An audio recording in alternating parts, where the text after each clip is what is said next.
یوسف ئەکرم و شەهیاد هیوا و میران ساڵح ئەو سێگەنجە بوون کە لە ڕووداوێکی هاتوچۆدا لەسەر ڕێگەی کەلار دەربەندیخان گیانیان لەدەستدا.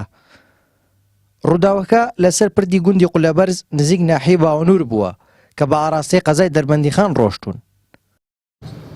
یاخوا بەخێر بێن براکەم دوێکە تقریبا ساعت 4 کەم چارەک بوو خەوەریان پێمان داوتیان حادسە بوو. دوو برازای منە لەگەڵ دوو برادەریانە بە ئەو کاری سەفرە چوون بڕۆن بۆ سەفرەوە عادەتە گەنجانی ئارانی پێنجشەممە دەرەچن بۆ سەفرەکردن سەریع بووە یانی تر قەدەری خۆی گەورە لەو پردەی داوە کە تۆتە خوارەواگری کردو سێ کەس گیانیان لەدەستداوە دانیشیان بریندارە لە سلێمانی حاڵی باش نییە خوا کەم هیچ کەسێ جەرگی نەسووتی. بەڵام داواکارم لە گەنجان ئاوان نەکەن سەریعی ڕۆیشتن سیارە زۆر غەڵەت ئەوە ماڵی خەڵک گێرانەکەن و خۆیان بەدبەختە بن و جەرگی دایک و باوکە سوتێنی بەڕاستی زۆر ناخۆش.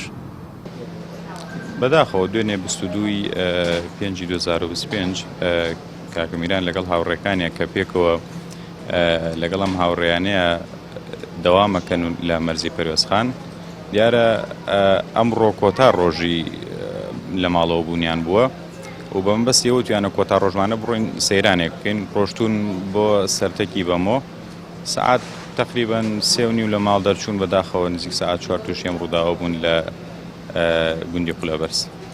بێگومان کارساتێکی دڵتەزێنە کەسب و کاری هەر کەسێک بێگومان ڕۆژێکی خراپ ناڕەحەت. ئۆتۆمبیلەکە لە جۆری تۆیۆتا کراون بووە و 4 سەرنشینی تێدا بووە. دوای کەوتنە خوارەوەی لە پردی قولەبەرز ئۆتۆمبیلەکە دەبێت بە 2 پارچە و گردەگرێت. بەرپرسی یەکێتی زانایانی گەرمیان سەبارەت بە زۆربوونی ڕووداوەکانی هاتوچۆ لە گەرمیاندا ئامۆژگاری شۆفێران و لایەنی پەیوەندیدار دەکات کە کەمتەرخەم نەبن لە ئەرکەکانیان بۆ ئەوەی ببنە هۆکاری کەمبوونەوەی ئەو ڕووداوانە. ئامۆژگاری من ئەوەیە کە بەیانی کە لە ماڵ دەرەچن کە دەست ئەوەن بۆ سوشی سیارەکان بە ناوی خواوە دەرچن بە پێی فەرمودەی پێغەمبەر صلی الله عليه وسلم بسم الله توكلت على الله ولا حول ولا قوة إلا بالله.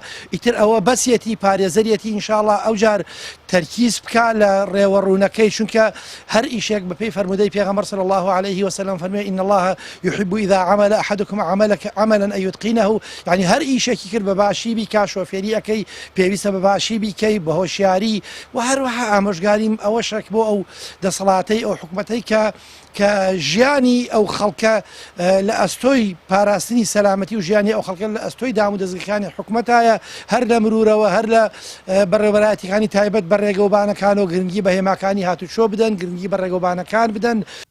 بەپێی ئامارەکانی بەڕێوەبەرایەتی هاتوچۆی گەرمیان لەم ساڵدا تاوەکو ئێستا 46 ڕووداوی هاتوچۆ لە سنوورەکەدا ڕوویان داوە کە تێیدا 80 کەس بریندار بوون و 15 کەس گیانی لەدەستداوە.